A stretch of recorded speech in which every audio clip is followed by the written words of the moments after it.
பாளையங்கோட்டை வட்டம் மேலக்குளம் அரியகுளம் கிராமத்தில் அருள்மிகு ஸ்ரீ ராஜஸ்ரீ அஷ்டபுஜதபயோக பணவராகியம்மன் திருக்கோவில் மகா புஷ்பாஞ்சலியை முன்னிட்டு அம்மனுக்கு சிறப்பு அபிஷேகம் அலங்கார தீபாராதனை நடைபெற்றது. அதைத் தொடர்ந்து வனவராகி அம்பாளுக்கு மகா புஷ்பாஞ்சலி வெகு விமர்சையாக நடைபெற்றது. இதில் திரளான பக்தர்கள் கலந்து கொண்டு அம்பாளை தரிசித்தனர். நிகழ்ச்சிக்கான ஏற்பாட்டினை சிவாகம ரத்தினம், சிவஸ்ரீ ராஜமணி சிவாச்சாரியார், அஷ்டபூஜ தவயோக வனபராகி டிரஸ்ட் நிர்வாகிகள் செய்திருந்தனர்.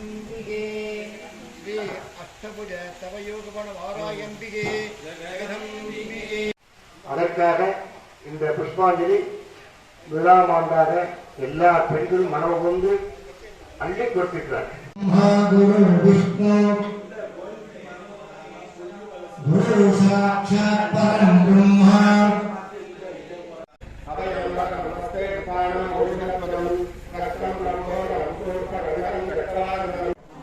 விஷயங்கள் இருந்தாலும் ரொம்ப முக்கியமான சமர்ப்பணம் என்ன அப்படின்னா இந்த புஷ்பமா இருக்குது.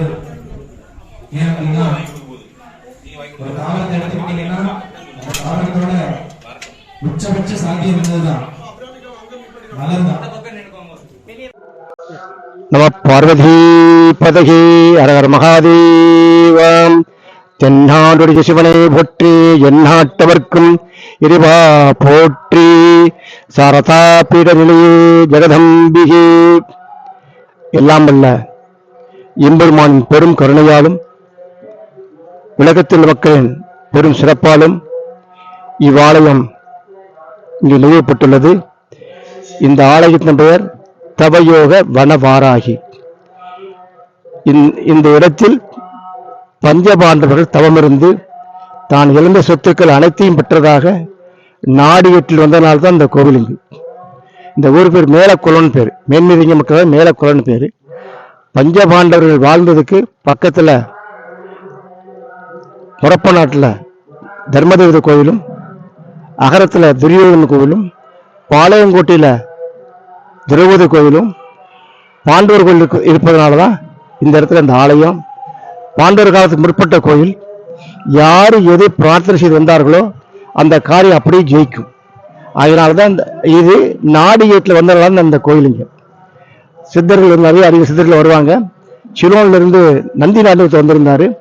அவர் நாடியில தொடர்றதுனால அவர் நாடி மட்டுமல்லாமல் அருப்புக்கோட்டையில இந்த நடமாதமா இருக்கக்கூடிய சங்கரேச சுவாமிகள் அவர்கள் பதஞ்சலி நாடுவர்கள் பார்த்தாங்க. திருச்செங்கோடுல இருக்க சித்தர்கள் ஆடி பார்த்தாங்க.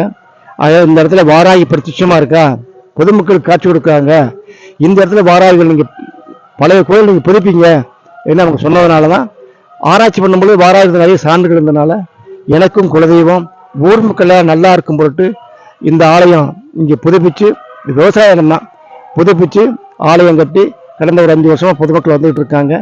இங்க மஞ்சளை பன்னீர்ல தட்டி ஊற போடணும். இங்க வந்து அரைக்கணும்.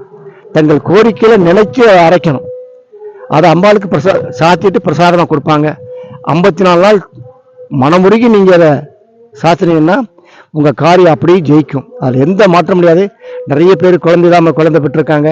திருமணத்தில் நீங்கி இருக்கு. சொத்துக்கள்லாம் யாஜ்யங்கள் வழக்குகள் வெற்றியாயிருக்கு. வழக்கு கூலியர்கள் நில சம்பந்தப்பட்ட பிரச்சனை கூட தீர்ந்திருக்கு. நோய்கள் தீர்ந்தக்கூடிய இடம், பார்க்க வேண்டிய இடம், பிரார்த்தனை வேண்டிய இடம். இது பிரார்த்தனை சொல்லலாம். உங்க பிரார்த்தனை அப்படியே படிக்கும். இந்த கோயில் காலம்பரை 7:30 மணிலேருந்து மத்தியானம் 3 வரைக்கும் கோயில் திறந்திருக்கும். பொதுமக்கள் வந்திருந்து உங்களுடைய கோரிக்கையில் அம்பாட்ட சொல்லி உங்க அம்பாள் நினைங்க, இங்கே உங்க அம்பாள் நினைங்க, அம்பாளை பிரார்த்தனை பண்ணுங்க. உங்க காரியம் அப்படியே ஜெயிக்கும். தனிப்பட்ட முறையில் யாருக்கும் இங்கே எந்த உரிமையும் கிடையாது. அம்பாள் தான் தாய். உங்க தாய்கிட்ட உங்களுடைய குறையெல்லாம் சொல்லி நீங்களே கேட்டுக்கணும். கண்டிப்பாக 11 to 12 பூஜை ஆகும். அதனால மற்ற நாளுகளில் ஏதாவது கிரக தோஷங்கள் இருந்தால் இங்கே அதுக்குள்ள பரிகாரம் சொல்லுவாங்க, பார்த்து பண்ணிக்கிற வேண்டிதான். நான் இந்த கோயிலுடைய அர்ச்சகர் மட்டும் இல்லை, இந்த கோயில் நிர்வாகி எல்லாமே நான் தான். என் பேர் ராஜாமணி சிவாச்சாரியார். எனக்கு சொந்த ஒரு உத்தரகோசமங்கை. அங்கே வாராயி இதே மாதிரி தான். வாராயி இருந்தால் ஊர் கடைசியில் இருக்கணும். அந்த ஊர் பவுண்டரி முடியுது, குளம் இருக்கணும். அதாவது தனி கோயில் இருக்கிறது இந்த உத்தரகோசம் இருக்கிறது இங்கே தான் இருக்குது. தனி ஆலயமாக இருக்கிறது. அம்மாவை பிரார்த்தனை பண்ணுங்க. பஞ்சபாண்டருக்கு எப்படி அனைத்து சொத்துக்கள் கிடைச்சதோ உங்கள் சொத்து கிடைக்கணும். குடும்ப ஒற்றுமையாக இருக்கணும். எல்லாரும் நல்ல சீர சிறப்பாக பேர் முகமாக இருக்கணும்.